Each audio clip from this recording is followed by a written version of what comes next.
Hello नमस्कार जय सिया राम दोस्तों, स्वागत है आपका का अपना सनातन धर्म चैनल में। आज हम इस वीडियो में बताने का प्रयास कर रहे हैं भगवान शनिदेव की कथा के बारे में। किस प्रकार से भगवान शनिदेव की कथा को सुनने से हमारे सारे दुख दर्द और कष्टों का निवारण होता है।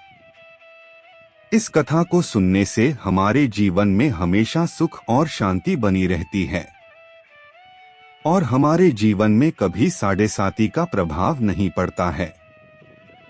कौन से कम करने पर भगवान शनि देव की साढ़े साती की निगाह आप पर होती है और कौन से नक्षत्र बड़े और छोटे हैं, इस वीडियो में हम आपको यह सभी बताने का प्रयास कर रहे हैं।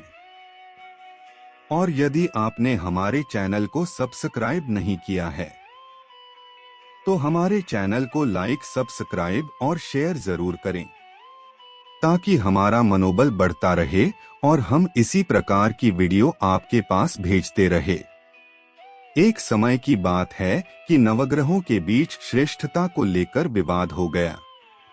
सभी ग्रह देवराज इंद्र के पास पहुंचे कि यह आप फैसला करके बताएं कि हम नवग्रहों में कौन श्रेष्ठ हैं। देवराज इंद्र ने इस समस्या का समाधान करने के लिए सभी ग्रहों को राजा विक्रमादित्य के पास भेज दिया, यह कहकर कि पृथ्वी पर इस समय बहुत ही न्यायप्रिय राजा विक्रमादित्य उज्जैन में राज करते हैं। आप उनके पास ही यह प्रश्न लेकर जाइए। सभी ग्रह राजा विक्रमादित्य के पास पहुंचे कि यह बताएं कि हम सभी ग्रहों में कौन श्रेष्ठ हैं। ग्रहों के इस प्रश्न को सुनकर राजा विक्रमादित्य सोच में पड़ गए, क्योंकि किसी को भी छोटा बताया तो वह नाराज हो जाएंगे। राजा ने प्रश्न का उत्तर देने के लिए एक युक्ति निकाली। राजा विक्रमादित्य ने 9 धातुओं के 9 अलग अलग सिंहासन बनाए। सभी ग्रहों को इन पर बैठने के लिए कहा और साथ ही यह भी बताया कि जो अंत में बैठेगा वह छोटा होगा। सबसे अंत में लोहे का सिंहासन होने के कारण शनिदेव सबसे अंत में बैठ पाए। शनिदेव को लगा कि राजा विक्रमादित्य ने उनके साथ छल किया है और वह क्रोधित हो गए। राजा विक्रमादित्य की साढ़े साती आई तो एक दिन शनि महाराज घोड़े के व्यापारी बनकर विक्रमादित्य के पास आए। राजा विक्रमादित्य ने एक घोड़ा पसंद किया और उस पर सवार हो गए। यहीं पर विक्रमादित्य शनि के फेर में फंस गए। घोड़ा राजा विक्रमादित्य को घने जंगल में ले जाकर गायब हो गया। राजा विक्रमादित्य भटकते हुए एक नगर में पहुंचे। वहां एक सेठ की दुकान पर राजा ने जल पिया और विश्राम करने लगे। संयोगवश उस दिन सेठ की अच्छी कमाई हुई।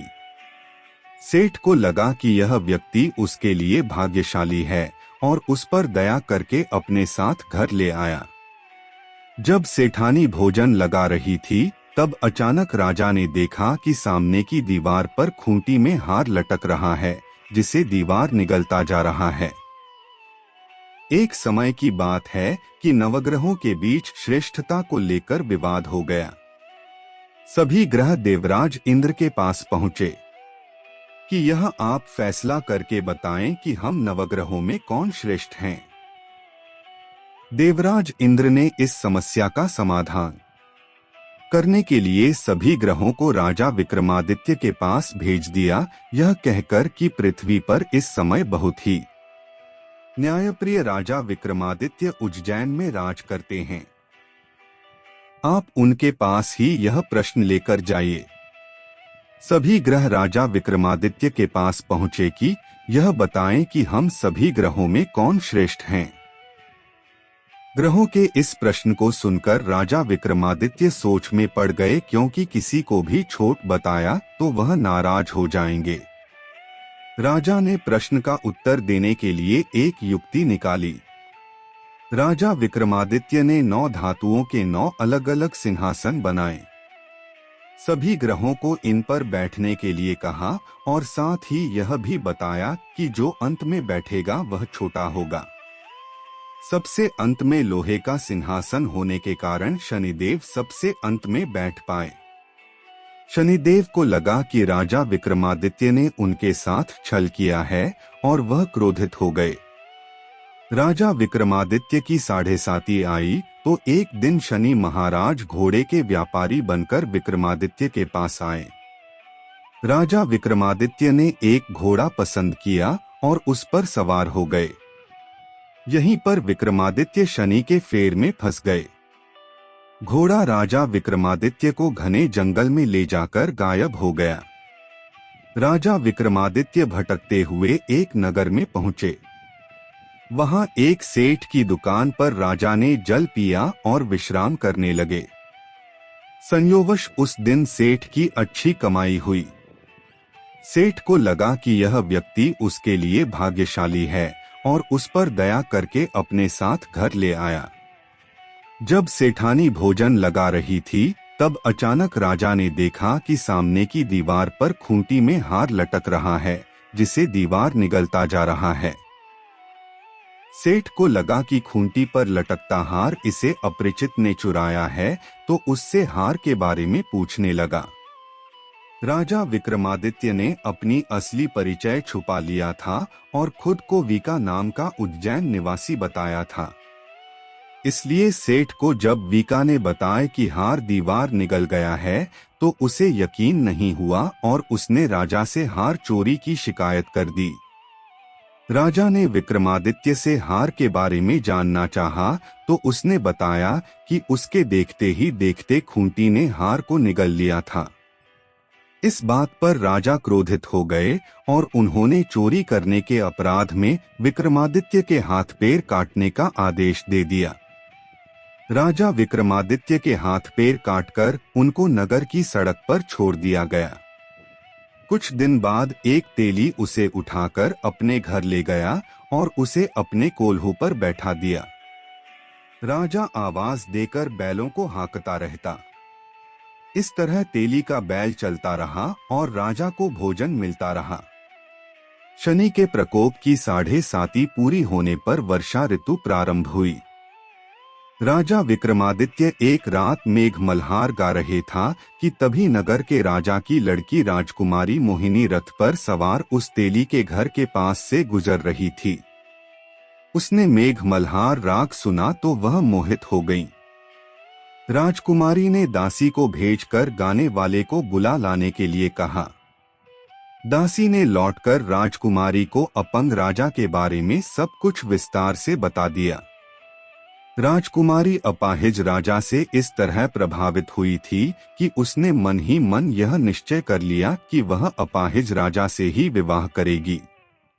राजकुमारी ने अपने माता पिता से जब यह बात बताई तो वे सभी यह बात जानकर हैरान रह गए। रानी ने मोहिनी को समझाया, बेटी, तुम्हारे भाग्य में तो किसी राजा की रानी होना लिखा है। ऐसे में तुम उस अपाहिज से विवाह करके अपने पाप पर कुल्हाड़ी क्यों मार रही है? राजकुमारी तो मन में ठान चुकी थी, अपनी जिद नहीं छोड़ी। अपनी जिद पूरी कराने के लिए उसने भोजन करना छोड़ दिया और प्राण त्याग देने का निश्चय कर लिया। आखिर राजा रानी को विवश होकर अपंग विक्रमादित्य से राजकुमारी का विवाह करवाना पड़ा। विवाह के बाद राजा विक्रमादित्य और राजकुमारी तेली के घर में रहने लगे। उसी रात स्वप्न में शनिदेव ने राजा से कहा, राजा, तुमने मेरा प्रकोप देख लिया। मैंने तुम्हें अपने अपमान का दंड दिया है। राजा ने शनिदेव से क्षमा करने को कहा और प्रार्थना की, हे शनिदेव, आपने जितना दुख मुझे दिया है अन्य किसी को न देना। शनिदेव ने कुछ सोचकर कहा, राजा, मैं तुम्हारी प्रार्थना स्वीकार करता हूँ। जो कोई स्त्री पुरुष मेरी पूजा करेगा, शनिवार को व्रत करके मेरी व्रत कथा सुनेगा, उस पर हमेशा मेरी अनुकंपा बनी रहेगी। प्रातःकाल राजा विक्रमादित्य की नींद खुली तो अपने हाथ पांव देखकर राजा को बहुत खुशी हुई। उसने मन ही मन शनिदेव को प्रणाम किया।